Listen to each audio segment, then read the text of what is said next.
All right. So before I get started, can anyone hear me? Just hand up, thumbs up, or type in the chat or unmute, whatever's convenient for you. Okay, good. Thank you, Erica. Okay. Perfect. Thank you. Thank you, Star. Perfect. Okay. All right. So this is the same study guide that I have posted in the OneDrive folder for you guys to kind of review. This was put together by I'm assuming she's a former Boyce student now because she made this a while ago, but Maddie Kessie put this together. And so I've been stealing it for the last couple semesters because I thought she did a really good job. And all she did was go through and look for example questions. Some of the answer key may be wrong, but that's kind of the benefit of coming to these reviews, because you can kind of verify your answers, especially if you keep getting the wrong answer. There's a good chance that you're not wrong, that the key may have just been an error. So I did just copy and paste the 24 spring review guide and just created a separate summer guide. So just so you can see. And I'll just start by going through the things that I know are typically challenging, and then we can come back and look at anything. So the way that Maddie put this together is she basically just went through the blueprint for the 220, 230 test and came up with questions to kind of pair up with those. Some of them are pretty straightforward. You've done these now for 2 semesters. This is your 3rd semester getting into this stuff, and you kind of have an idea of how this is going to go. You also have an idea of where you've kind of made mistakes in the past. The thing that's really different here, I think, for you guys for 230 might be the flow rate questions, or it's just something you're still trying to master.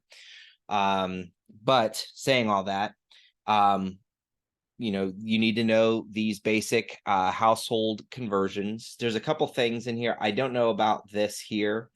So when you see that there, I'm just going to put that in red. I don't know where that 60 drops came from, equaling 1 teaspoon equaling 5 milliliters. That might be specific for like a micro tubing where it's 60 drops per milliliter, but I'm not too sure about where because then that wouldn't even make sense, because then 5 milliliters. So I'm not sure where that came from, but the rest of these are pretty consistent. My guess is that you will get a converting your liquids into milliliters and then calculating a total milliliters like you've done in previous semesters. Hopefully that's something that you're pretty good about now. And then you'll do some metric to metric conversions. As a reminder, when you're doing just like a typical, like if the question asks you to convert 0.45 milligrams to micrograms, you don't round your answer. You leave it as a whole number, or either a whole number, or even if it's like a fraction that's like 0.456, normally you would round that to the nearest 10th, or I'm sorry, to the nearest 100th, because it's a number less than 1. But for a number like that, just leave it alone if it's just a basic unit-to-unit conversion. Later on, when you're actually calculating a medication or a dosage, then you want to go ahead and do the rounding as you've been taught. All right. So you guys don't really have an output type of question. Allegheny campus does an output question. You guys in South, and I believe North as well, do intake questions where it's just calculating and knowing these different things as far as which one's a liquid, like drinks, jellos, broths, I guess ice cream because it's basically milk. The rule on ice chips, that it's half its volume. And then fruit cocktail, you might be thinking like, well, there's juice in there or syrup in there. Yes, there is water in there, but it's mainly solid. Just like a chunky soup. Tomato soup, liquid. Chunky soup, like a minestrone or something like that, then that's more solid than liquid. Okay. All right. So where I think most students kind of get hung up on certain things, and you could stop me and say, no, I'm good with that, is anytime you're dealing with the reconstitution type of question. And the biggest thing is you've seen this now for 2 semesters, so hopefully this isn't too much of a thing. You won't see like this bottom part here where it says how many milliliters of diluent will you add, what is the dosage strength, how many milliliters will you administer. You won't see those questions on your test. It's going to give you an order, like it says here, ANSEF 0.375 grams, IM, Q6H, and then it's going to say to calculate the dosage, and it might even give you a syringe to fill in. Okay. Now, anytime you see, and if you've been on any of my reviews previously, you know that I say this, and hopefully you've heard other instructors say this, that if it's intramuscular, if it's subcutaneous, the way that's going to be administered is in milliliters. Okay. The only caveat to that would be like something like insulin and potentially heparin, but even heparin gets converted to milliliters. So insulin is typically administered as units, not as milliliters, meaning in insulin, if the doctor orders 10 units, then you have a unit syringe and you give them 10 units of whatever the insulin is. Okay. Erica, yes, popsicles and sherbet count as liquid because popsicle is just frozen, right? Frozen water. Sherbet, I'm assuming it's the same similar thing. I'm not sure if that's milk or water or a little bit of both, but yes. All right. So if you ever get stuck, one of the things, like when you know that you're looking for that it's intramuscular and that you're looking for milliliters, one of the things that will help to clue you in that you're dealing with a reconstitution, because it doesn't tell you right off the bat, like this is a reconstitution question, but it'll give you an available, or it'll tell you the available is 500 milligrams. Doesn't tell you 500 milligram tablets, doesn't tell you 500 milligrams per milliliter, doesn't tell you anything other than 500 milligrams. It gives you a total number. And then it tells you 25 vials. It tells you for IM or IV use. And that's your clue that you need to look at the label. Okay. When you look at the label, you specifically want to look for if it says anything about IM administration, which it does right here. And it says for IM administration, you're going to add 2 milliliters of sterile water, shake well, withdraw entire contents. You're going to get an approximate volume of 2.2 milliliters. And what you're ultimately looking for is your concentration strength, which is typically going to be written in milligrams per milliliters. Okay. So all the information that's on and all the wording that's on there, that's what you're looking for. And so my recommendation for you is that you go to do a Google search or your favorite search engine and just type in reconstitution medications, reconstitution medication labels, and just look at the different labels. Now, I've put a few on the OneDrive folder. It just says reconstitution labels. You can look at the few that I pulled up and just look for that milligrams per milliliter. It's required by law that it's on there. Okay. So even though you can do a calculation, you would take 500 milligrams divided by 2.2 milliliters. You can do that, but I do believe by law, it's required that the strength is indicated somewhere on the label. You would hope it would be in the big lettering, but this is something that you're doing. Now, you guys are third semester, so you'll have pediatrics coming up at some point. I don't know if that's 220 or 230, but one of the things that's helpful to kind of pay attention to is you'll have available dose ranges. Okay. Now that'll be more important when you do like pediatrics. So this is for an adult, but you want to make sure that your order is within the usual adult dosage range. So like if this said, 5 grams every 2 hours, you might want to raise a red flag or, and say, hey, this seems like something's wrong here, because that's a lot more than what is the typical, which is 250 to 1 gram every 6 to 8 hours. So if you're seeing like 5 grams every 2 hours, that's most likely overdosing on this particular medication. Okay.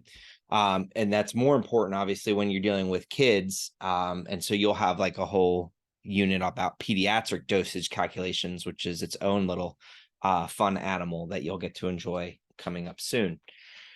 Anyways, so those are the things you want to pay attention to. And then the rest of it is pretty straightforward. You just do, if you like to do ordered over available, you know, your order in this instance is 375 grams, convert that to milligrams. So 300 or 0.375 grams, convert that to milligrams. So it's 375 milligrams divided by 225. And then that'll give you your milliliters. And you knew you were looking for milliliters, right? Because it's intramuscular. Okay. So just so I can write this down. So if you're watching this in the replay and wondering like, why is he talking and not writing? All I did was I converted this to milligrams. So that's 375 milligrams. I'm just assuming that you can do that. Okay. So that's my order. If I'm doing order over available, 375 over 225 milligrams. And then times my quantity, which is 1 milliliter. And then whatever that happens to be. I don't have my, let me open up a calculator here. So 375 divided by 225. Now this is a good example because you get 1.6 repeating. So it's a lot of repeating numbers. So I'm getting 1.66 and it just keeps going. Okay. This is a good indication that you want to round your number to the nearest 10th. And then don't forget your unit.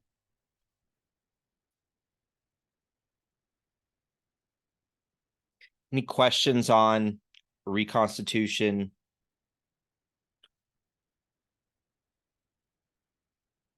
Really, the only thing that can change with this type of question is the medication that's being administered, but it's still, the label is going to look very similar, as well as the order, right? So you can see we have a range from 250 to 1, 250 milligrams to 1 gram or 1,000 milligrams. So we have quite a big range. And then you could just plug in a number. The only thing that's going to be different is the medication that's being utilized. Okay. So you also won't get the, you know, where it says it's important to know the amount of solution that the addition of fluid gives you in total. For the below example, you add 2 milliliters sterile water for total volume of 2.2. You're not going to be given that. You're going to be given an order and available, and then it's going to say, how much would you administer, and then mark the syringe.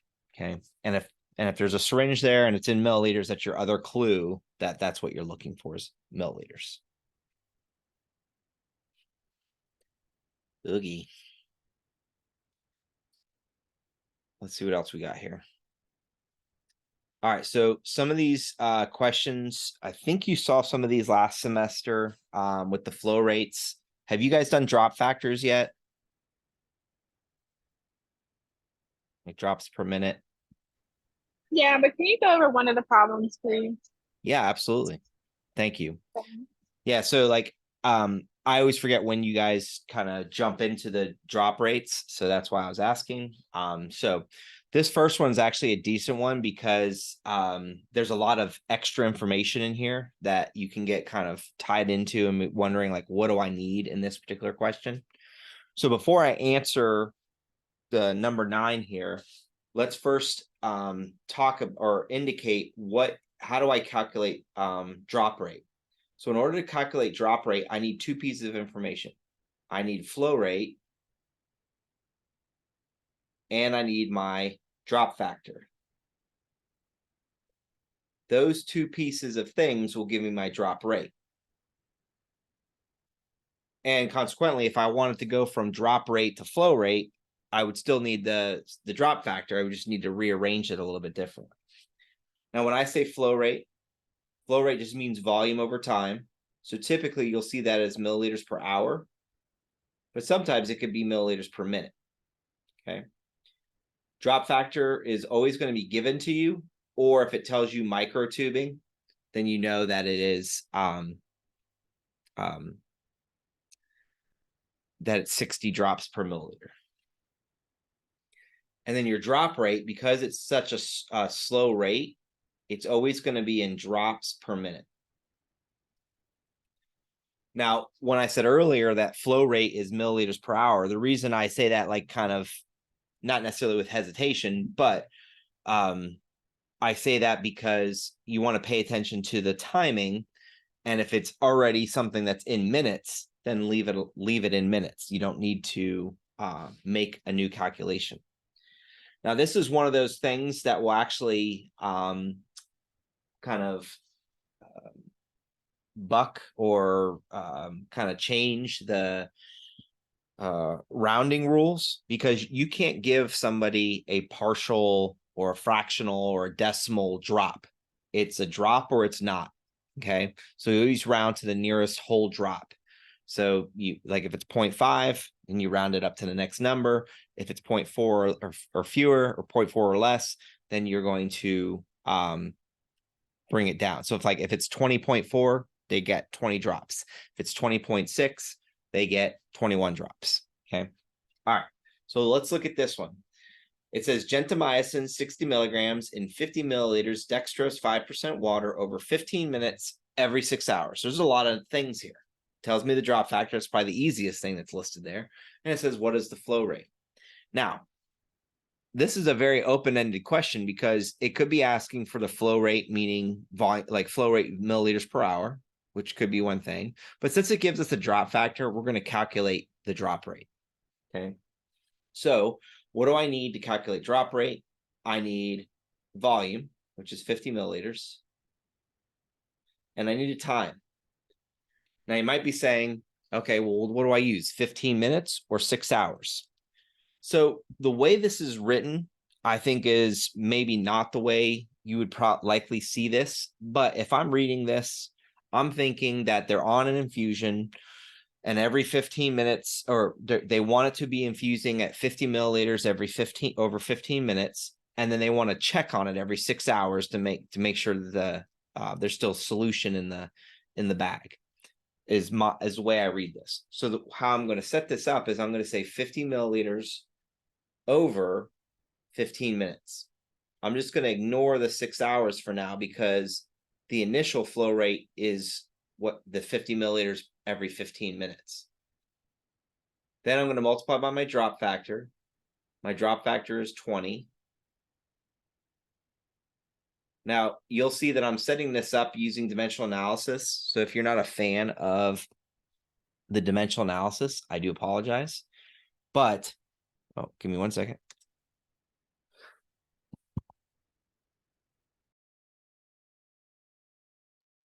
But the reason I like to use that is because it helps to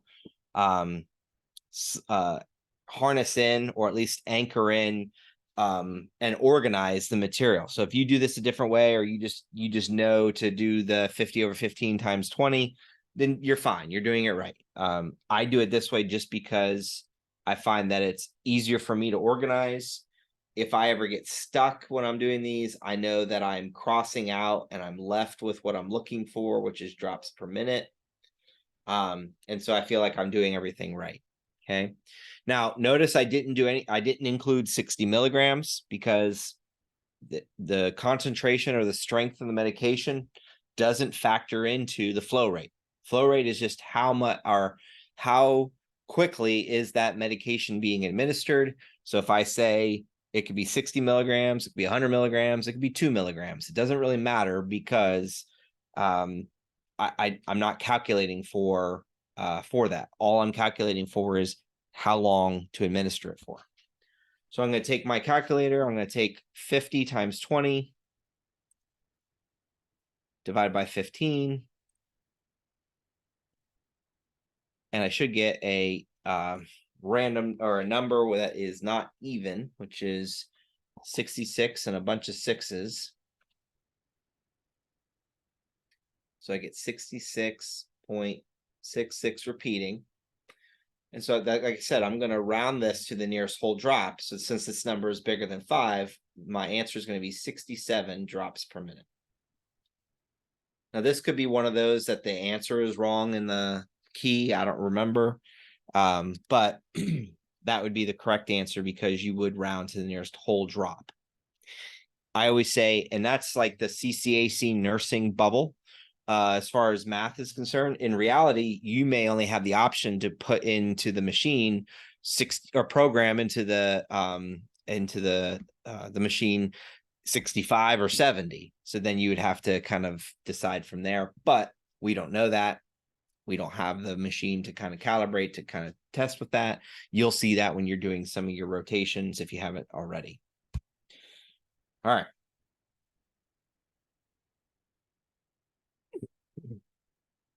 So that's a typical drop rate. And I like to show that one too, just because there's extra information.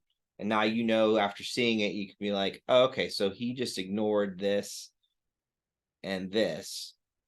And the reason I ignored it is because it doesn't factor into my answer. Okay.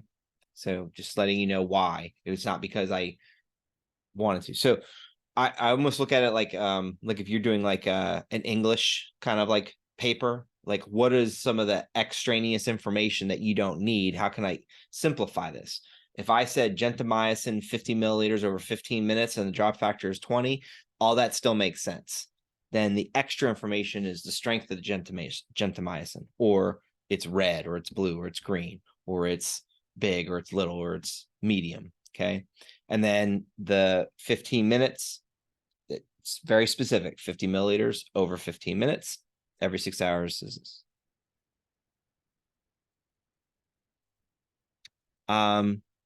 Delphine, clarify your question. When there is no rounding up.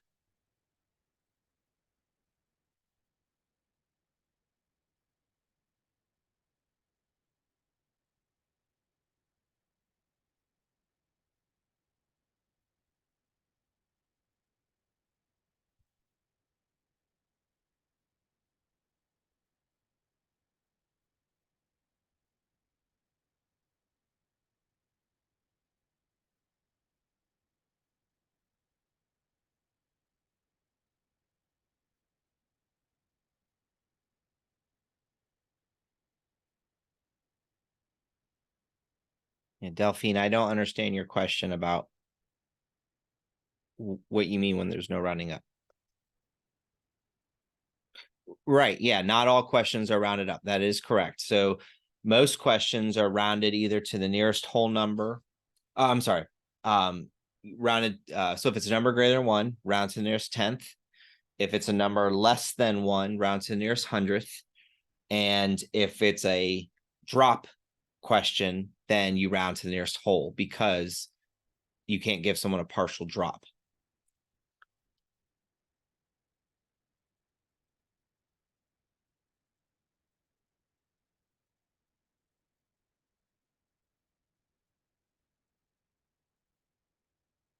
You're welcome. It's a good question. All right. Let's see if we can find another infusion or a drop rate question. A lot of these are just the flow rates.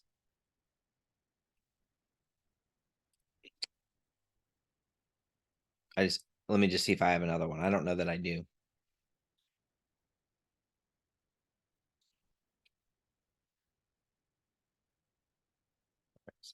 Oh, so a lot of times, even though nobody's really asked me about this over the years, the difference between primary and secondary, you answer the question the same way. So like, if I say their primary infusion usually means that they have like a bigger IV solution that they're like kind of being administered. So like, let's say it's like this Ringer's lactate, like 375 milliliters over 3 hours. That's like a bigger bag of volume of a substance that's being administered. And then maybe they will also get this gentamicin administered as like piggyback or as a secondary IV. And then, but it'll get dripped in. And so basically you're calculating the same way. It's just secondary just means it's added on to the primary. So like if you have somebody who's on normal saline, they might be on a flow rate for normal saline. So it might be, let's say it's 50 milliliters an hour. And then, you keep that going. I'm sure that's way too low, but let's say, they're on that, 50 milliliters per hour. And then they start adding in like a medication. They might do it as a bolus dose. So, you could calculate a milliliter of an injection as a bolus dose. Or it might get added on as a secondary bag where it's infusing at a particular rate. Okay. So just don't get hung up on primary and secondary. I'm assuming you already know that because, like I said, I haven't really had anybody ask that question in all the years I've been doing this. All right, so let's because this will kind of piggyback on a little bit of what we were just talking about and doing a little bit more on converting within milliliters and things like that, and also doing some more rounding with like pounds to kilograms. And that is the heparin protocol. So if you want to be traumatized, go to, I'll come right back. Hold on, Brie. I'll come right back to that. But if you go, oh, you're on question 14. Okay. When you get to, if you go to the Allegheny folder, the 230 folder, and look at what I put together for their heparin protocol, you will see that I wrote out the entire, I just copied and pasted the entire heparin protocol. And it's just overwhelming and it's unnecessary. So it's there, but just letting you know that if you want to be, like I said, traumatized, because you're like looking at that and like, what, why am I seeing all this stuff? And then I basically have to go back and then indicate what we're doing here, which is everything that's listed here. So we keep it simple here, which is really good. And that's what I'm going to try and do. I'm going to stop talking. So I don't know if the answer is 4, but I'm going to work through it. That might be right. I just don't know off the top of my head. All right. So a couple of things. Oh, you didn't get 4. Okay. Yeah, I don't know. Well, I'm going to go through it with you because I don't have this answer memorized, and then we'll see what it is together. All right.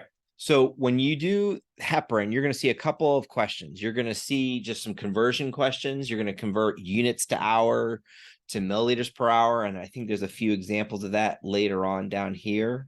There might be.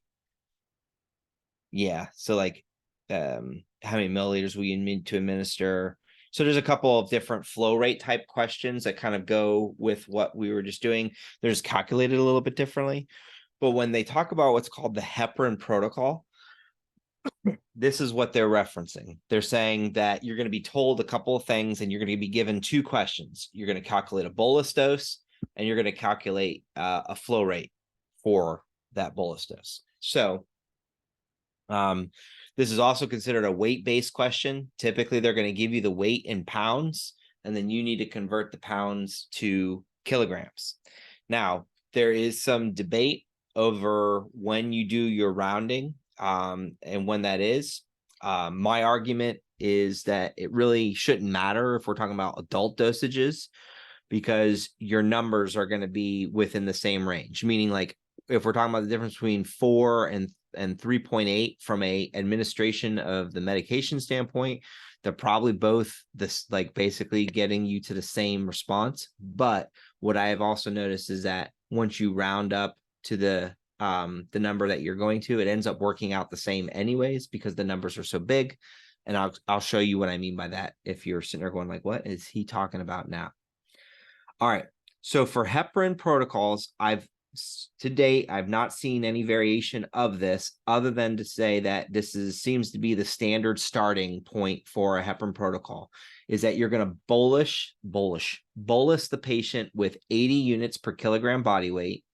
And then you're going to start a drip at 18 units per kilogram per hour. Now, I know it says drip and you might be thinking drop rate. The infusion is very slow. So it is technically dripping in, but it's still, you're still looking for milliliters per hour. Okay. And the reason I know that is because they typically will tell you to calculate the number of milliliters and then to calculate the milliliters per hour. And then if they don't tell you, that's something you need to know, is that when we're calculating a bolus dose, I need to know how many milliliters to fill the syringe. and I need to know how many milliliters per hour to program into the infusion pump. So let's solve this problem. All right. So it says the patient is, I'm going to give myself a little bit more room. I don't think I need it, but just in case. It says the patient weighs 178 pounds, and they already did the conversion here. So they converted 178 divided by 2.2, and they got 80.9. Some of you may be tempted to round that up to 81. I would say, following the rounding rules, you want to keep it to the nearest tenth. I just want to make sure that's what it was. So 178 divided by 2.2. Yeah, 80.9. So the reason that's beneficial to kind of start off with that is you're converted and then rounded to nearest tenth is because now you have a starting point where you don't have to like keep everything in your calculator. However, I will show you in a moment where you can keep everything in your calculator and it's not a big deal. So one of the clues that you want to convert pounds to kilograms is the fact that it tells you to administer 80 units per kilogram body weight. Okay. And so since you know that it's 80 units per kilogram body weight, you need to get rid of kilograms by multiplying by the patient's weight, which will leave you with units. Once you have units, then it's just a matter of converting units to milliliters, which we can do. All right. So if I'm solving this, the way that I would traditionally do this is I would just, on my calculator, I'd take 178, divide by 2.2, and then I'm going to get that 80.9 kilograms. Okay. Then I'm going to multiply by the 80 units per kilogram.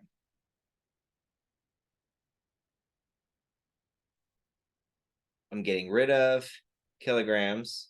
And at this point, you can get an answer here if you want, or you could just keep doing your multiplications. And I'll show you the shortcut way that I kind of plug this into my calculator. But I'm just going to set this equal just to kind of show you the different phases of this. So I'm going to take 80.9 times 80. And I'm going to get 6,472 units.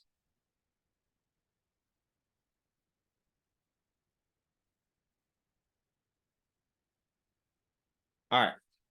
Now, it says that I'm calculating the milliliters to administer for the bolus dose. By the chance you have a heparin unit syringe, then you might be able to use this. But for everything that I've seen so far dealing with heparin, is even though it's available in units like insulin, it's typically administered in milliliters. So just something to keep in mind. So I need to have a way to convert units to milliliters. And so what I'm looking for, and this is why I like to use dimensional analysis, because even like before I even show you where this is, I know that I'm looking for something that will cancel out my units and give me milliliters. So without even looking for the numbers, that's what I'm looking for. Okay. So what I'm going to do is I'm going to look at my available. Okay. My available says I have heparin, 25,000 units and 250 milliliters, half normal saline. So when I see that, to me, that sounds like if it's 250 milliliters, half normal saline, that tells me it's an IV. So that's an infusion. So that's most likely not what I'm looking for. I don't need that information. It also tells me, or at least not yet, it also tells me bolus dosage strength of 1,000 units per milliliter. I do want to use that because that's what I'm calculating, right? The bolus dose. So what am I going to do? I'm going to take my 1,000 units per milliliter. Yeah, so I can tell you right now, Bria, that the answer is not 4. You should have gotten 6.5 if that's what you got. And so what I'm going to do is I'm going to take my 6,472 units divided by 1,000, and I'm going to get 6.472 milliliters. And I'm going to round that to the nearest tenth. So I'm going to get 6.5 milliliters. Is that what you got, Bria? Did you get 6.5? No, I didn't even get that. I don't, which is weird because I think I don't have the paper in front of me, but I didn't get that either. So I Oh, don't know what I did wrong. oh, okay. Well, hopefully now you're seeing it, and this will, you know, be able to get it right the next time. Yeah, thank you. You're welcome. Yeah, so the only thing that really changes with this question is the patient's weight. So if you want a kind of additional practice problem that you just make up on your own, is take your weight, or a friend's weight or significant other's weight, and then just convert that weight from pounds to kilograms, multiply by 80, divide by 1,000, and that's what you would start them on an infusion rate of. Okay, that's how that's done. Okay. I ask a real quick question? Yes. Why you use the bolus dosage strength of 1,000 units per ml instead of the 25,000 units in 250 ml? So what am I calculating? What is the question? I don't even know. Right here. Bolus. Okay. Is that so? Because I'm okay. looking for the bolus. That's why I use the bolus information. Okay, that makes sense. Dr. Proy posted yesterday a video, and that it wasn't worded like that, so that's probably why I didn't understand it. Do you have access to that you could send to me that I could try and navigate and maybe provide some feedback on? You don't have to give it to me now. It's on Blackboard. I'll see if I can forward that. I don't really know how, but I'll figure it out. Oh, okay. Yeah, if you find it, if it's like a YouTube video or something, if not, It's a then Panopto, I think. Oh, Panopto video. Okay. Okay. Yeah, so the reason I'm asking you that is because I would want to know like what you're supposed to know. Because the only time every time I've seen these questions asked, they indicate like the bolus and what you're using, but the shorthand way of is because it initially says the bolus the patient with heparin. So even if it doesn't say, if it just says calculate how much to administer and it doesn't tell you anything else, the first thing you're doing is calculating the bolus, right? So that is another clue that you need to use the bolus dosage strength. And I always say that the bolus dose is like, it's a separate little vial off to the side that you're going to draw out in your syringe and then put into the port that's going into the IV solution. So that way they get that heparin right now, as opposed to, dripping in later via the IV bag. And then, I'm just assuming, that the normal saline, that sounds like an IV bag, right? Not a solution that's sitting on the side that I'm going to pull out an injection and do a bolus dose. Does that make sense? Yeah. Okay. And if it doesn't, like, I'm not trying to like say like you should have known that. I appreciate the question because I don't know what you don't know. Right. In her example, she gave us the initial bolus dose, an infusion dose, and the heparin bag availability. She didn't give us a bolus strength. Oh, okay. So that's why I was confused.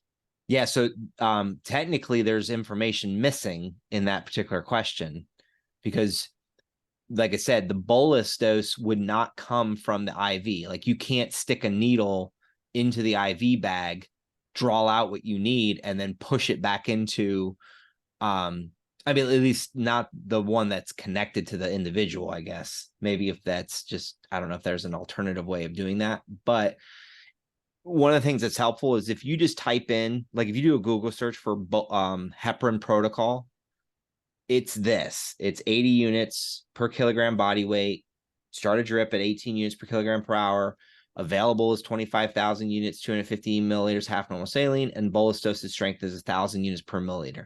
The only thing I can think of is that you were required to know ahead of time that what the bolus dosage strength was. That's my guess. I think she said something about trying to simplify it for our purposes right now, and so where we're at. Okay. That we didn't. She wasn't going to make it as confusing as it really is.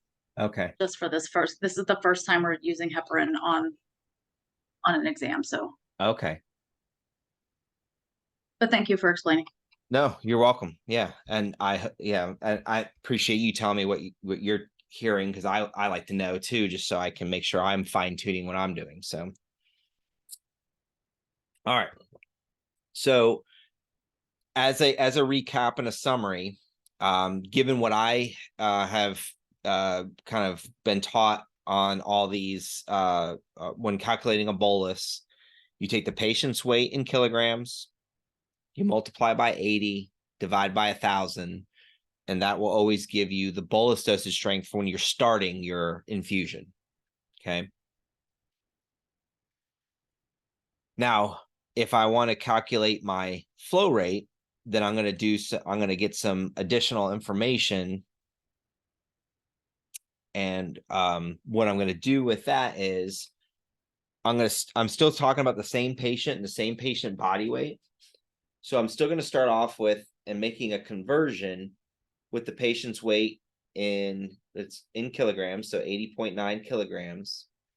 But this time, I'm going to multiply by my infusion rate.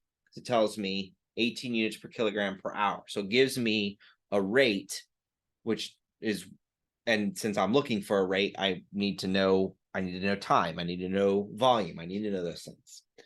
So 18 units kilogram hour. And like I said, I'm just going to chop this up. And I'm going to take that 80.9 times 18.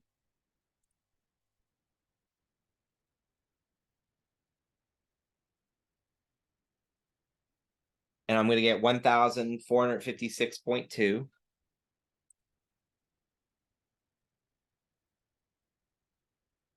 $1,456.2, and that's units per hour. Now here it's asking me milliliters per hour. If it doesn't tell you, even though it's the nomenclature is a little bit confusing because it says a heparin drip, but it will be kind of infusing kind of slowly. It's going to be like, like I think this is going to end up being 14.6 milliliters per hour, which is slow. If you think about like, a little tiny, like, if you remember those little milk jugs you would get in school, they were like 6 or 8 ounces, which is like, 6 ounces is 180 milliliters, 8 ounces is 240 milliliters.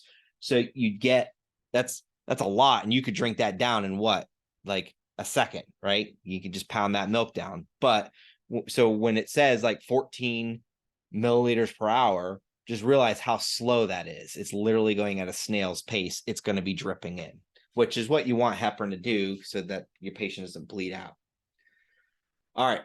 So I don't want units per hour. I want milliliters per hour.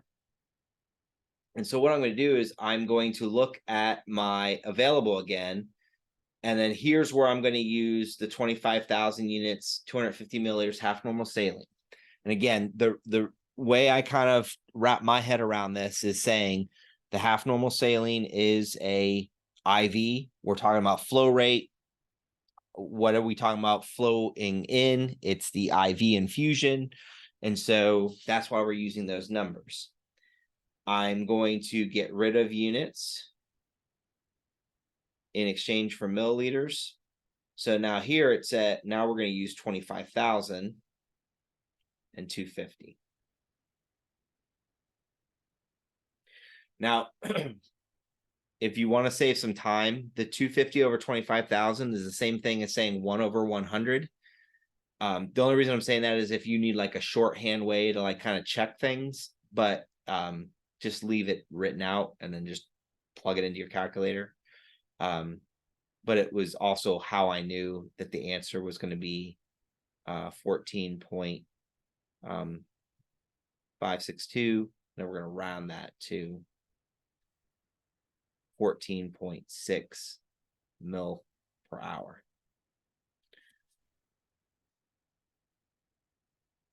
So one of the things about these heparin questions is it's about practice. When I first saw this, I wasn't quite sure what I was doing. I've been working with the nursing department at Allegheny campus since 2008, so it's been a little while. And I always they had asked me, hey, you know, this is years ago, we want to start adding this heparin protocol. And then I was like, I have no idea what you're talking about, but I looked it up, found these things, and then I had to figure out how to solve it. And I realized that there was a lot of like, just like any of these other problems, when you first see something, there's a lot of nuance to it. And so you can make this really, really complicated, or you can make this really, really easy. But ultimately, it just comes down to practicing doing the problems. So as I mentioned before, the one thing that we can do to kind of change this problem is just change the patient's weight. So if we have somebody that's 165 pounds or 237 pounds, we can use those weights and we can come up with completely different bolus answers, but I'm going to go through the same process, or bolus and infusion rates, and I'll get to the same conclusion as far as answers are concerned. So if you're sitting there looking at this like this is overwhelming, just know that that's where you should be, and that you want to just practice these. And I've gone through these multiple times on my YouTube channel. I have you know, one of the earlier videos I did was writing this down on a sheet of paper.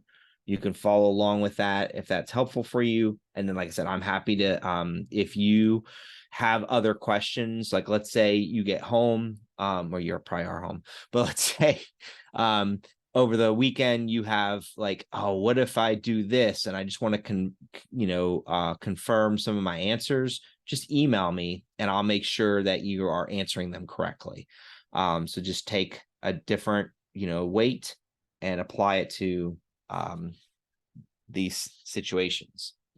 Let's work through a couple more, because like I said, repetition is what's going to be most beneficial for these, and then just practice. And again, I'm not entirely sure when Erica was saying like how the question might be modified to make it more simplistic. That would, I think, be helpful, but I just don't know how that's going to be put together. So the way that these next few questions were put together were very similar. You can see that in this situation, we have to start an infusion at 18 units per kilogram per hour. We know that the patient's weight is 100 kilograms, so we don't have to do any kind of rounding or any kind of changing or anything like that. Then it tells us what we have available. So a 500 milliliter bag with 25,000 units. And then it tells us to calculate the rate of infusion. So it doesn't say anything confusing like milliliters per hour. I mean, like a drop and then milliliters per hour. Everything's kind of standard. So what I'm going to ask you to do for this problem here, just go ahead and attempt this problem and put your answer into the chat. You can put it in as a direct message if you don't want to commit to your answer and show everyone, but it doesn't matter if you get it right or wrong. We just want to see what you get and see if you get the same thing I get. And if you're not quite sure, just give it a few minutes and then I will go through it, but I just want to see what you guys can do.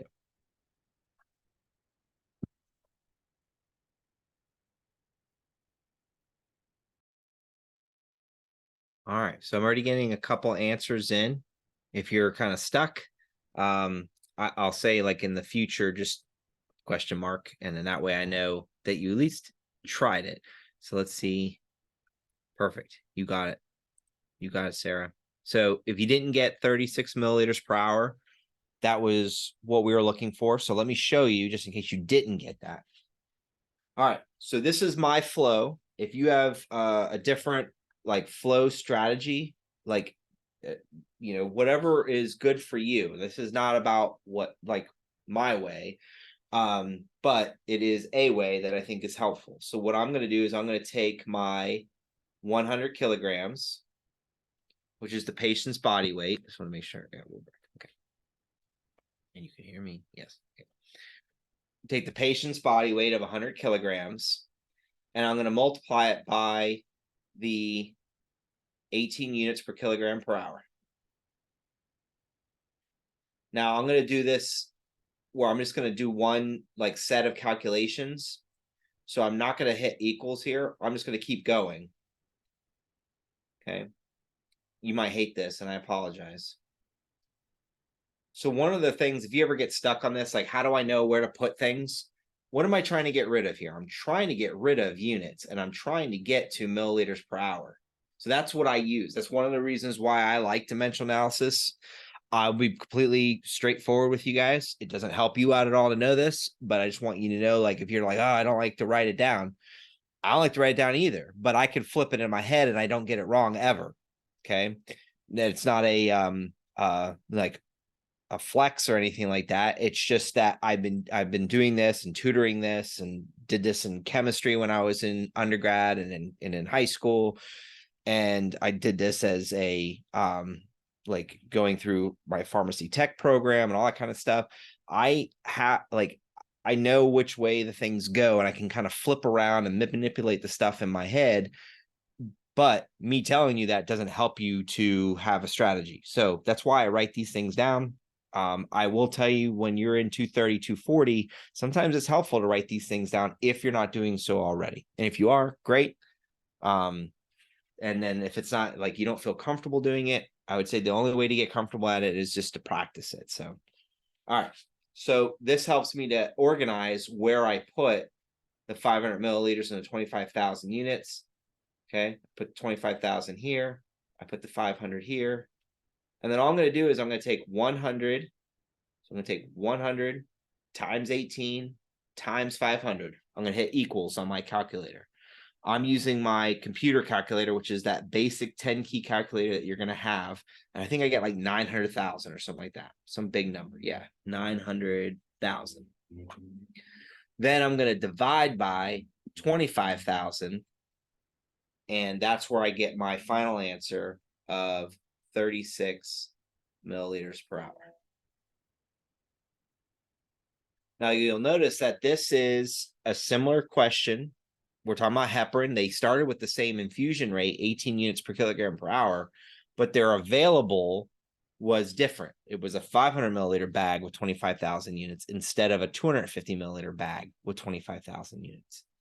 Now, anytime you have more volume per medication, or, more volume per medication, that means it's more dilute, which usually means you're giving them more volume to get to that, to get to the desired output of the 18 units per kilogram per hour. So just kind of keep that in mind. So if this was the 250 mil and 25,000, then this number 36 would actually be closer to, or it'd be actually 18. It'd be half the number, but it would still be the 18 units per kilogram per hour. It's the same 18. It's just what is our available, what are they hooked up to? All right, let's look at the next one, number 16 here. This says that we have a PTT result is 55. Now, if you're wondering what that is your per thrombin time, which is basically, remember, what is heparin used for? Heparin's used for to prevent clotting, right? So it's not used for if they have a clot. That's TPA, tissue plasminogen activator. But heparin is used to help prevent them from clotting. So this might be being used on somebody who just, like an elderly patient who just got like hip surgery, and they're going to be in the hospital bed for a while, and they want to make sure that they don't start throwing clots. And so it's important to know their per thrombin time. That way, they're not inadvertently at risk of bleeding, but also want to make sure that they're not inadvertently being under dosed and at risk of clotting. So saying all that, typically in the protocol, it'll give you some information about the PTT and what to do. The way this question is put together is just telling you what to do. So it says the infusion dose should be increased by 2 units per kilogram per hour. Okay, so it's helpful to know what they were originally on, and you can see that the next sentence states that they were receiving 18 units per kilogram per hour. Okay, so if they were on 18 and you are being told to increase by 2, that tells you that we're going to recalculate the flow rate, but this time based on 20 units per kilogram per hour. You can see that the patient's weight is still 100 kilograms, so we must be talking about similar or same patient as above. And we want to know what is the new rate of infusion given the new information. Okay. So given that, go ahead and take another moment and let's see what you get. Go ahead and once you get an answer, just put it in. Like I said, you could send it as a direct message, or you can just post it to everyone. And I want to know what is the new flow rate after we increase it by 2 units per kilogram per hour.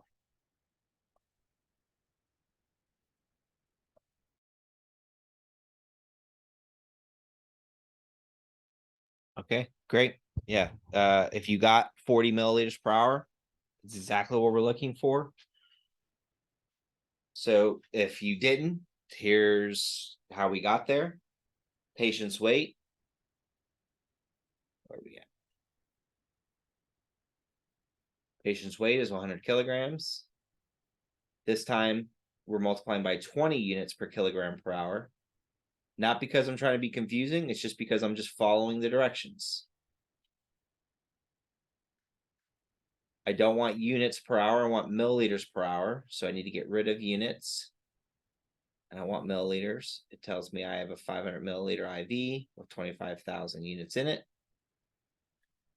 Units are gone. I'm left with milliliters per hour.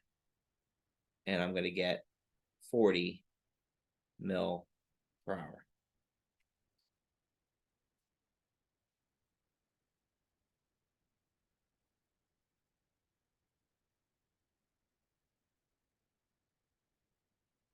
All right. So the feedback, obviously, just from the few of you that are answering, I'm seeing it looks like you're getting this. If you're not getting this, I promise if you keep practicing, these will start to come into play. So let's talk about this here. So what this is asking us to do is to convert milliliters per hour to units per hour. And the trick is just organizing your conversion. And again, this is where like you're starting to notice that, like, if I do ordered over available for most of these problems that we're covering now, it doesn't work very well. It can work, but you have to know where things are, and it's very easy to put the wrong numbers in the wrong place.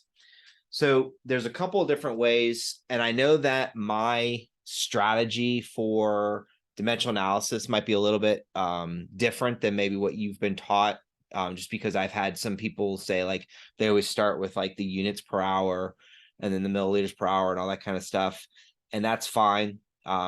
There's multiple ways to get to the same answer, but I'm just going to show you the way I do this. I always stay in my head, like, what I have and where am I going? Okay. So like, it's the same way I would say, like, if I'm leaving, my house with my family and we're going to Kennywood, like, I know where I'm going to. I'm going to Kennywood, but I might not remember how to get there because it's, I only make that trip once a year. So I was, oh yeah, we got to go 376. So we got to get off on, what is it, the Wilkinsburg exit. Like, I have to remember some of those things. Obviously, I plug it into my GPS because I'm, that's what I need to do. Plus they took down all the Kennywood signs. Anyways, so what I do then is, I start off with what I know. And so for me, I always like to start off with what is given to me, which is the 50 milliliters per hour. Okay. Now I'm looking for units per hour. So the problem even tells me that. It should tell you that as well, because otherwise, technically, it's already in an infusion rate. And so when I know what I'm looking for, units per hour, then I know what I'm trying to get rid of, milliliters and convert it from, to units. And that helps me to then figure out like, oh, okay, then what do I do with my 20,000 units, 500 milliliters, dextrose, 5% water? Well, 500 milliliters goes here. 20,000 units goes up here. So now I know what to do with that information.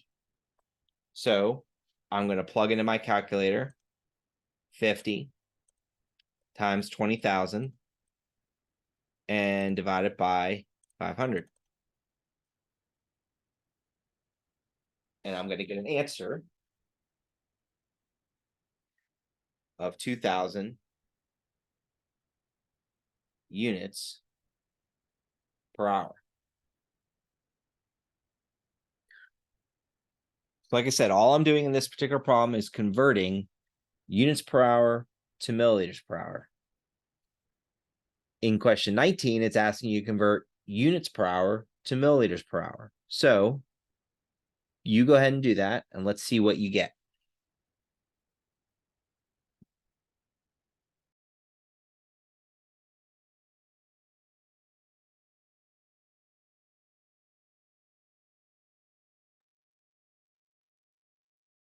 All right. Yep. If you got 25 mil per hour, did it right. So following the same strategy, but different arrangement, right? Now, if you did this differently than what I'm showing you and you're getting the right answer, then keep doing that.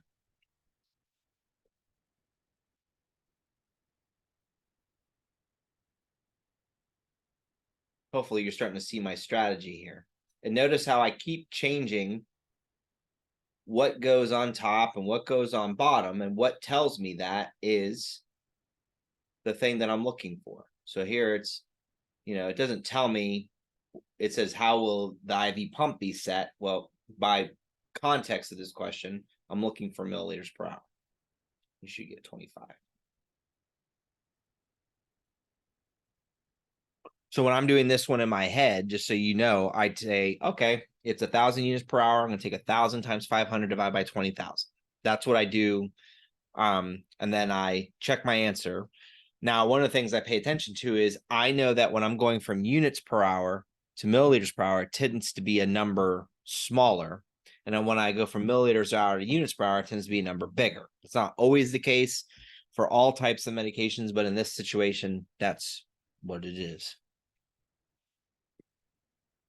All right. Here's another one. So this is changing up some of the variables. So I don't know, like, if this was what, like, similar to what, like, Erica was talking about earlier with, like, the way that they're trying to, like, maybe not give you everything or answer 2 questions. I just think that if they're going to give you a bolus dose question, you need to know what the bolus dose is. And if they're going to give you an IV flow rate question, then you need to know what the IV or the heparin bag is. But here it tells you a couple things. So here it says you're starting an IV drip, and this time it says 12 units per kilogram per hour. You do have a loading bolus dose of 60 units per kilogram. And then you're supplied with a heparin bag that reads 25,000 units per 250 ml with a patient weighing 189 pounds. And it says, what is the flow rate you will set the IV pump to? Now, when it asks for the flow rate, then you know that you're calculating flow rate. You're not calculating for the bolus dose. So there's a lot of information here. I'm going to see what you can do with it. and let's see if we come to similar answers. So go ahead and try this one. And if you're just like, you don't know, just put a question mark down and at least I'll know that. But otherwise just be patient. Like I said, I'm recording this, I'm pausing these in between, that way it so you're not waiting like the few minutes while I'm waiting for answers. But go ahead and attempt this and see what you get. All right, so for this question, I got in the answers 10.3 milliliters per hour. That's what I got as well. If you're not getting that, let me show you what we did. So we're calculating a flow rate. We're going to first take the patient's weight in pounds to kilograms. Now I'm going to show you everything that I plugged in.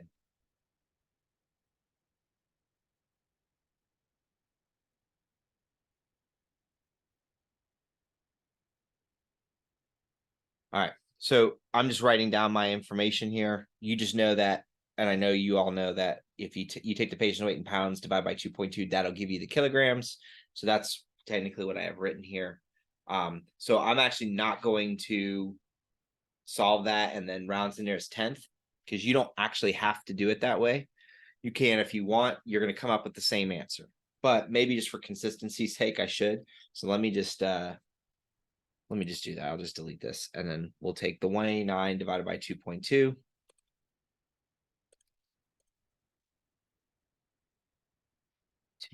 And I'm going to get 85.9. That way I don't get my head bitten off when I'm like wondering, like, what is he doing? Okay, so 85.9 kilograms times the 12 units per kilogram per hour.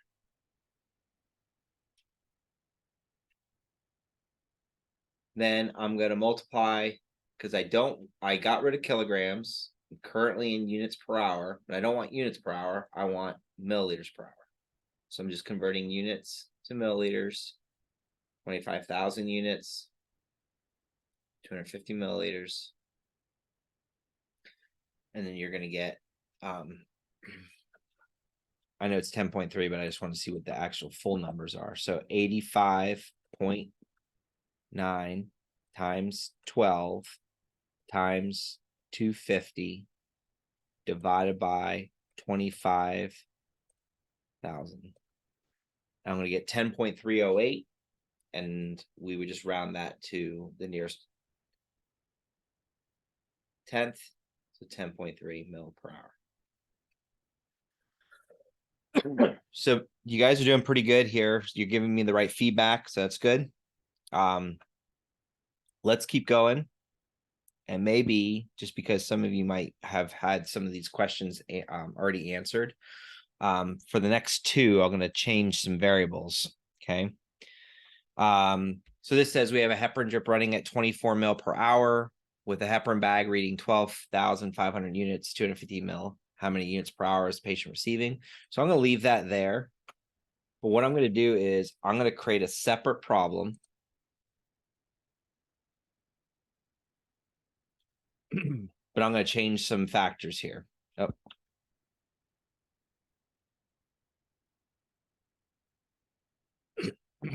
So that's a good question, Erica. So from what I understand, I have not been told other than round to the nearest whole number when it comes to drops. So when it comes to flow rates, I've always measured to the nearest 10th based off of not knowing otherwise. And like I said, that's been the case for many years. I would confirm that with your instructor just to make sure. And then if you do find out that yes, you would program the infusion to the nearest whole, please let me know. I know that's not your responsibility, but you're asking a valid question. And I don't know specifics on that. I would assume that for the math portion that you would still round it, or you would round it to the nearest 10th. And then on the actual clinical application, when you're sitting in front of the infusion pump, then you would just program it to what you can program it to. So I don't know if that's the case for every single situation, but like when we start talking about whole numbers and then the fraction, like the decimal numbers afterwards, a lot of times they're not making much of a significant difference. Maybe more so in a pediatric, but probably not so much for an adult dosage. So as far as I know, you would still write an answer of 10.3 milliliters per hour. But like I said, as with anything, that's a great question to confirm with your instructor. All right, so I'm going to change just a couple variables here. I'm going to make that 25 milliliters per hour. I'm going to make this 22,500, and I'm going to make this 500.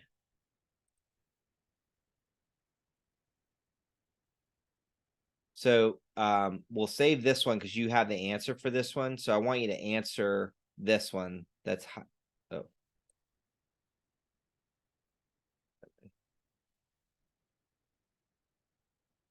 I want you to answer this one here and see what you get. So 25 mil per hour with a bag that reads 22,500 units, 500 milliliters.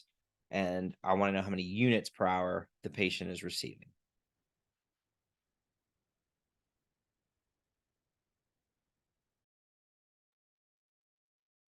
All right, answers are coming in. If you got 1,125 units per hour, you're doing it right. And then as a kind of reminder of how you might want to set that up, 25 mil per hour times, we're trying to get rid of milliliter, get units. And that's why I put the 22,500 up here and the 500 down here. Just happens to work out to 1,125 units per hour.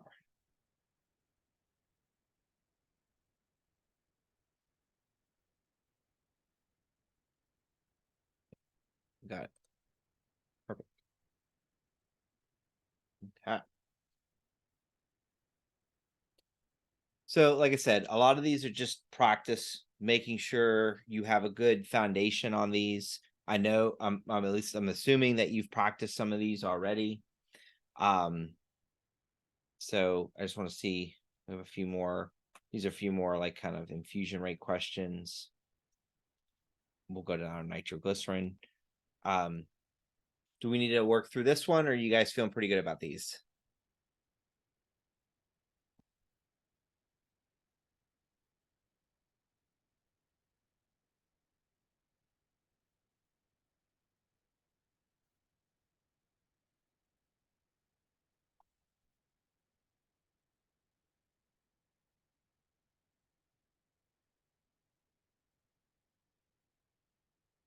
Okay.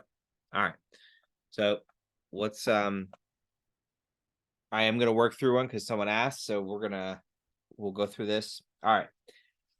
So if you're good, just hang tight. Or if you have other questions, just drop them in. Like, oh, I want to see number, whatever number. If you have any other specific questions, but just drop them into the chat.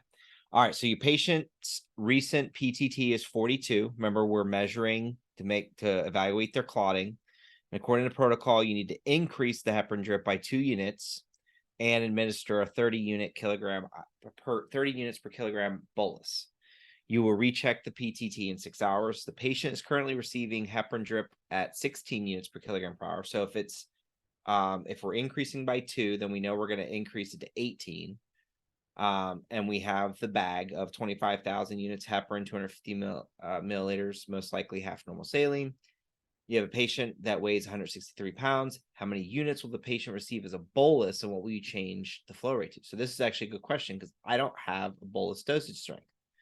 So this is where maybe this is a similar type of question where we're trying to calculate a bolus, but I don't have a bolus dose to do that. So I just want to double check and see what she put as her answer for that.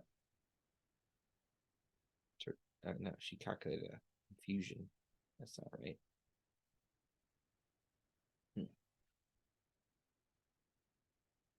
Inky.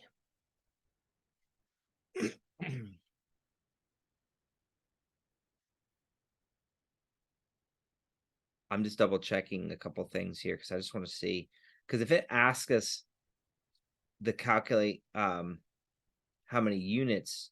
Oh, okay. I'm sorry. We can calculate this. We can calculate the number of units. I just don't know how many milliliters to give the patient. Okay.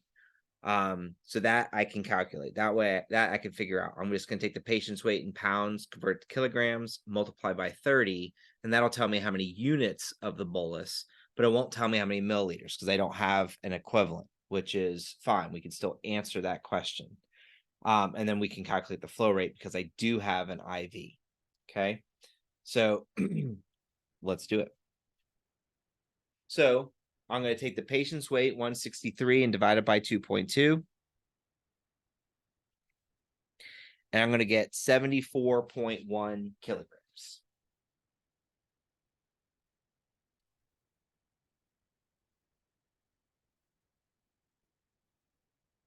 I'm going to multiply. So I'm going to calculate the bolus first.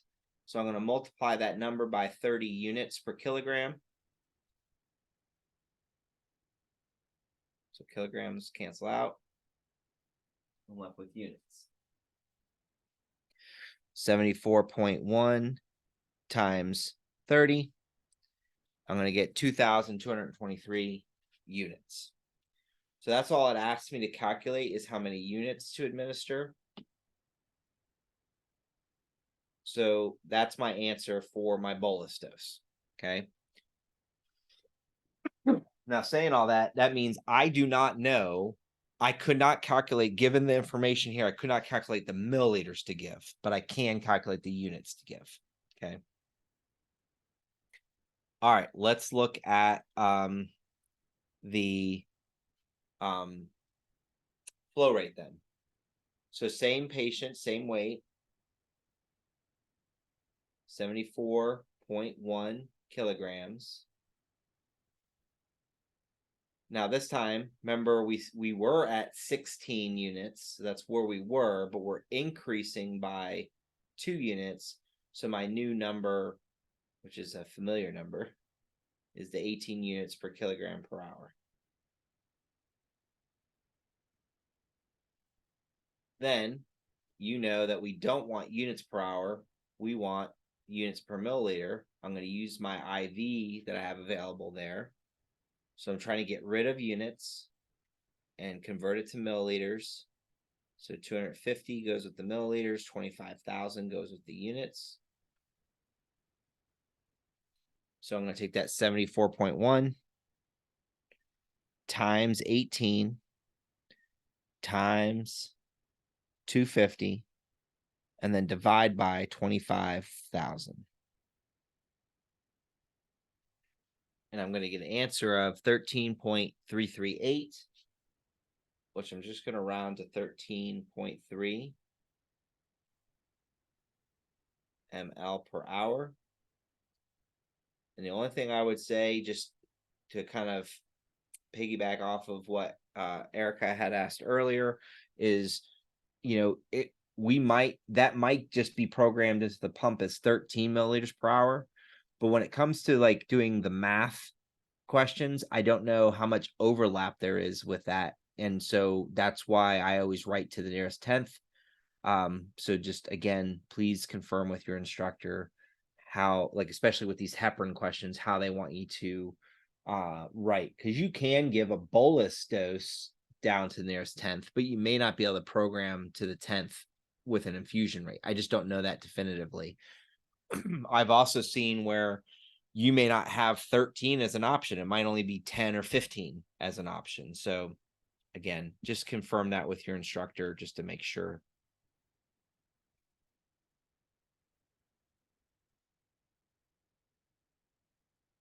All right. These are questions that are actually more so from Allegheny campus. So I'll come back to those, but I did want to show you the nitroglycerin because that tends to be a little bit of a challenging question. And just to make sure you are okay with it. So a lot of times with these nitroglycerin questions, they're giving you like micrograms and milligrams, and there's some conversion going on. And then ultimately you're just trying to get to a flow rate. And so like here, it'll tell you that you have a nitroglycerin drip at 50 micrograms per minute.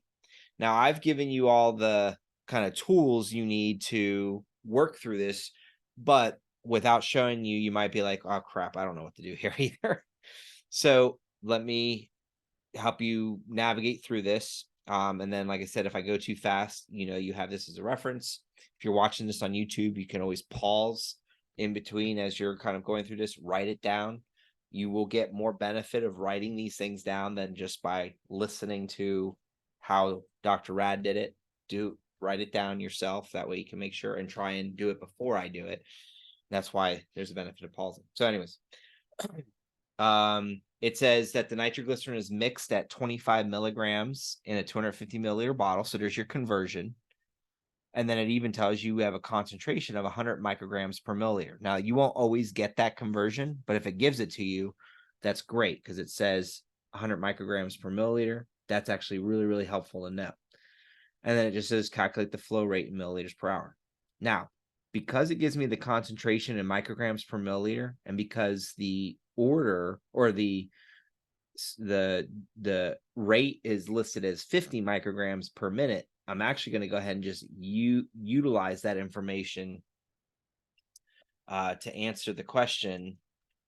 And I'm actually going to ignore the 25 milligrams, 250 milliliters, but I'm going to show you how that would work if for some reason you didn't have the equivalent concentration. Let's keep it simple. So like in previous problems, I'm going to stick with my 50 micrograms per minute. Now, the next step is really up to you, but I need to do two things. I need to convert micrograms to milliliters, and I need to convert minutes to hours. Okay. And how do I know that? Well, because I know that I'm looking for milliliters per hour. That's anytime there's that question, that's kind of what I'll tell you is that because I know what my destination is. I'm not going in there blind. I know where I'm trying to get to. It's just how do I get there? Okay. So I personally will just stick with the converting micrograms to milliliters. So do I have a way to go from micrograms to milliliters? I do. It's listed right here. So 100 micrograms per milliliter. So now I'm in milliliters per minute because that's the only thing left over after I cross up those units. And so I just need to make sure I can convert minutes to hours. And we know that 1 hour is 60 minutes. So now that I have all the framework there, we'll cancel out minutes. And we're left with what we're looking for, right? Milliliters per hour. So before I do any math, this is, again, the value of dimensional analysis, whether you want to use it or not. The value of it is the fact that it tells me what I'm looking for, or at least confirms what I'm looking for before I even plug into any calculations. So 50 times 60 divided by 100, and you're going to get 30 milliliters per hour.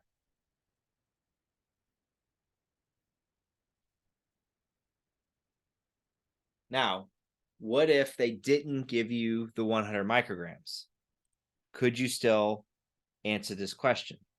And the answer is yes. So let's say they didn't give you the 100 micrograms per milliliter. You had 25 milligrams, 250 ml. We can still solve this question. And I'm going to use a similar format. It's just that there's going to be one more conversion that's listed there. So I'm going to show you what this looks like. You're going to hate what I'm about to write. But hopefully it's good practice to kind of see how these things kind of get formed. And then that way everything's all on just one line when we do it. All right, so we have 50 micrograms per minute. Notice that that's my consistent starting point. I want to convert micrograms to milliliters, but the only thing I have is 25 milligrams, 250 milliliters. So I can either make this conversion right off the bat, and I can be like, oh, okay, that's 25,000 micrograms, which is fine. You can do that and then just write that down and don't have to worry about that. Or if you're like, you know, a good portion of nursing students that, or other students that tends to kind of forget which way the decimal moves when you do these things, as a double check, remember we're trying to convert milligrams to micrograms, and you know that 1 milligram is 1,000 micrograms. Okay, so it is one extra step, but it gets us to the same point as where we were to the end here. Then I just got to convert minutes to hours.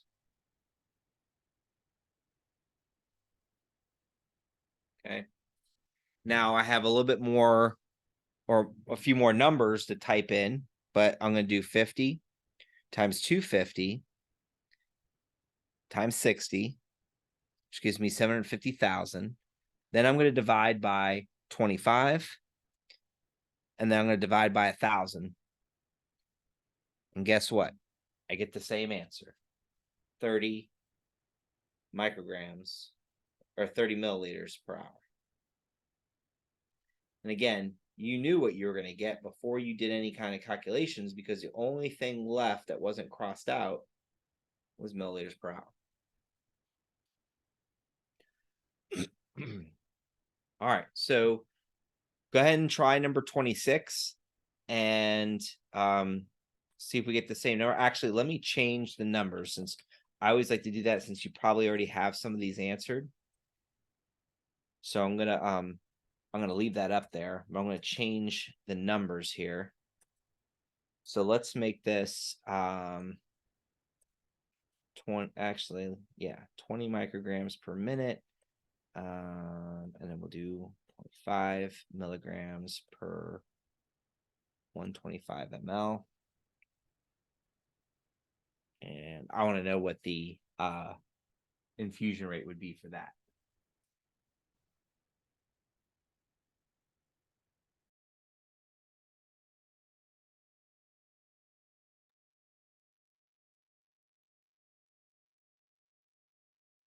Okay, so if you're stuck on this one, let me show you how I did this. So again, 20 micrograms per minute. I always start with these flow rate questions. I just start with what the current rate is, and I'm going to make some conversions. Now I'm going to show you this simplistic way that I did this compared to the long form way.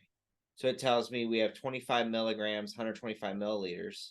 So I know I'm trying to get milliliters and micrograms to get rid of micrograms to milliliters. So I'm going to leave this as 125, but I'm going to convert that 25 milligrams to micrograms. So 25 milligrams, 1 milligram is 1,000 micrograms. So 25 milligrams is going to be 25,000 micrograms.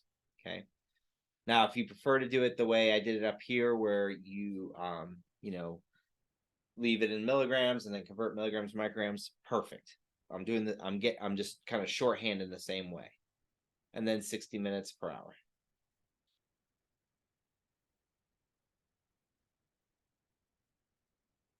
So again, double check, make sure if you're doing it the way I'm doing it, obviously, if you're doing it a different way and you're getting the same answers, then great, just keep doing that. But if you're setting it up the way I'm setting it up and you see anything that looks different or wrong, or just kind of see where you're making that mistake and make that correction.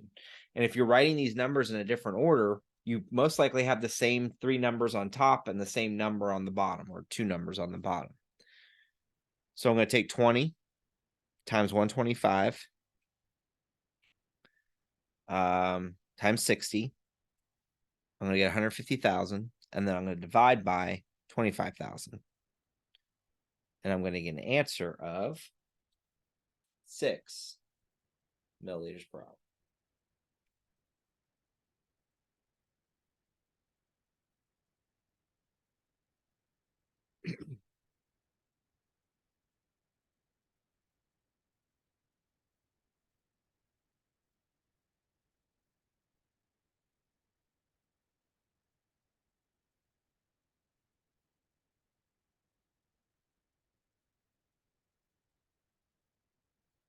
All right. So I think this is the last one here. Let me just bump this down. Any questions on what I did to solve for this nitro infusion?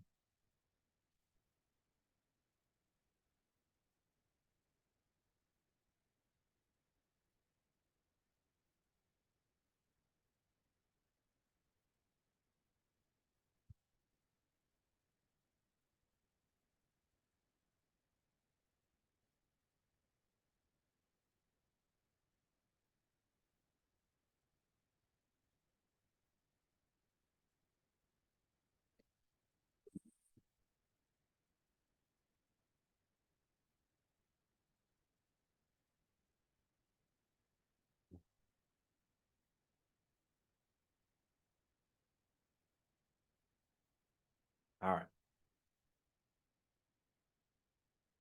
Now, this is an interesting question because it's a range question. So you're going to see range questions more so in pediatrics. I doubt you'll see a question like this on your test. But again, if you could do a question like this, you should be more than capable of doing just about every question on your test, because this is just a little bit more nuanced with what they're asking you to do.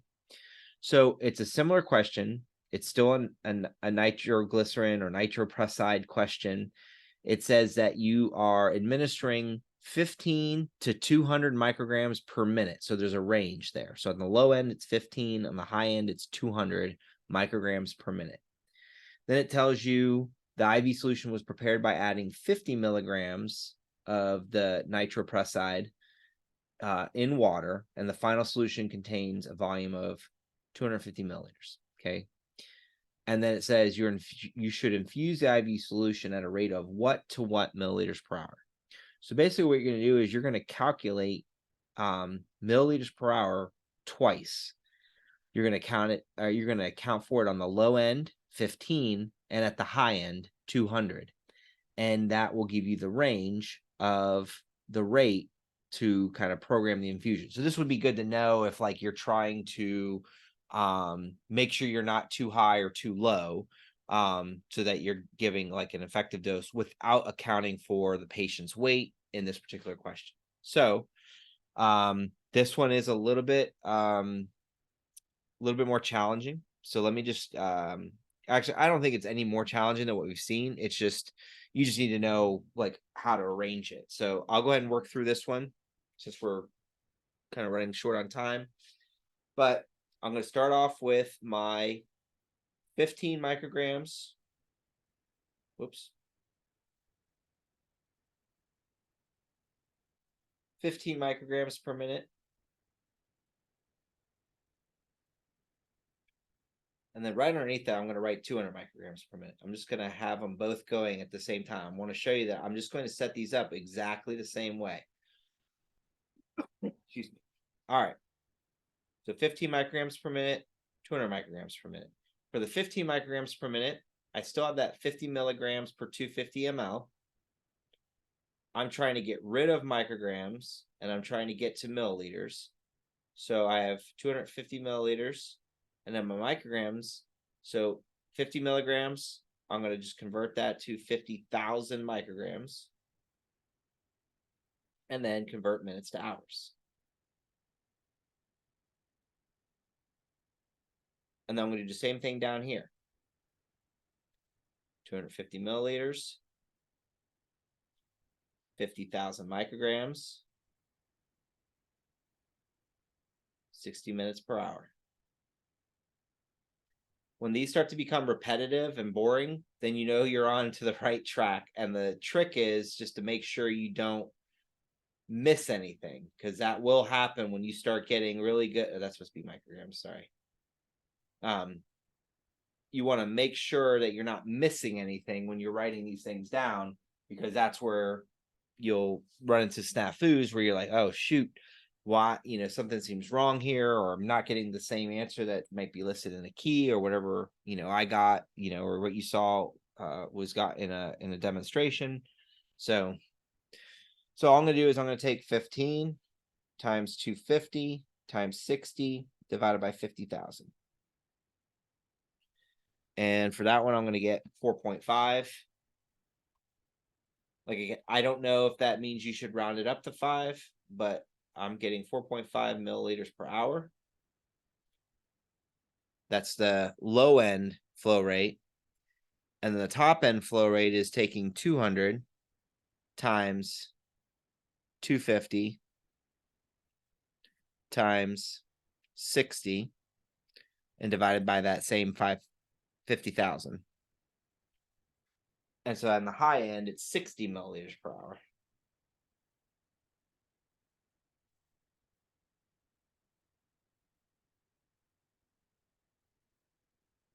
So this is a range for this particular medication and setup. Like I said, you're going to see those a lot more when you get to the pediatrics, because you're going to go through some dosage calc for that, and you're going to calculate ranges if it's a safe dose, and you're going to answer some questions on that. And then if you need some help with that, I have some videos already posted on Blackboard showing you some of the things that we do at Allegheny campus, which should be fairly similar to what you're doing at Boyce. So, all right. Well, I've kind of gone through the meat of all of these review questions. I know you've probably practiced these a bunch of times. Do you have any other questions? Anything that you're concerned about that I hopefully can try and answer for you? Or any of the questions on this sheet that you'd like to see worked out again, or worked out that I didn't work out, just let me know.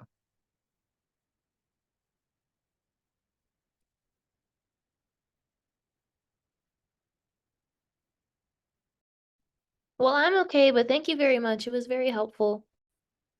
All right, so for these questions here, for like I said, these are most likely the type of question that you might see at Allegheny campus.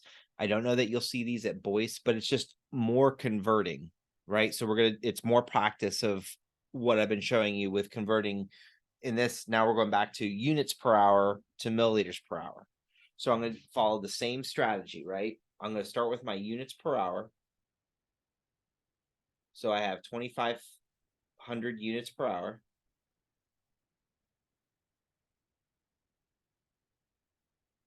And I want to convert that to milliliters per hour. So in order to do that, I need units and I need milliliters. Where am I getting that from?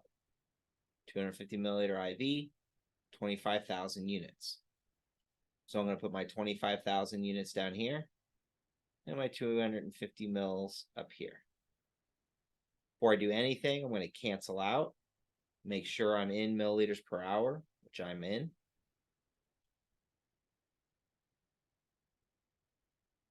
So I'm going to use my calculator. 2,500 times 250 divided by 25,000. And I want to get another healthy 25 number, 25 milliliters per hour.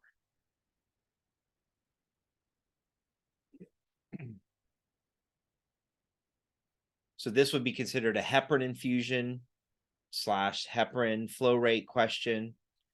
And then this is another, again, similar thing, but in this instance, they're asking us to convert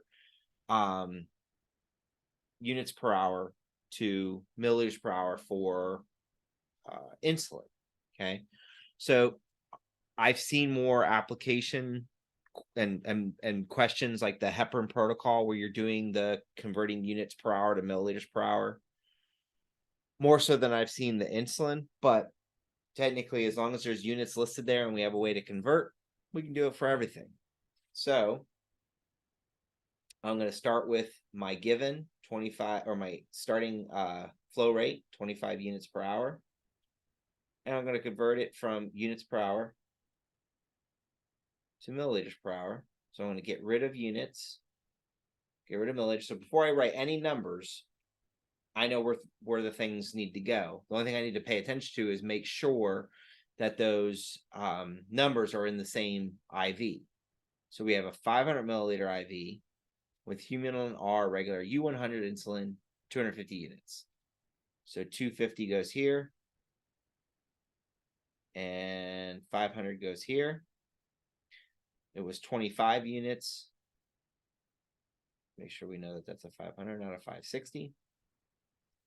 Like I said, before I do any calculations, I already know I've set this up properly because I'm gonna be left with milliliters per hour. So I'm gonna take 25 times 500, divide by 250, and I'm gonna get 50 milliliters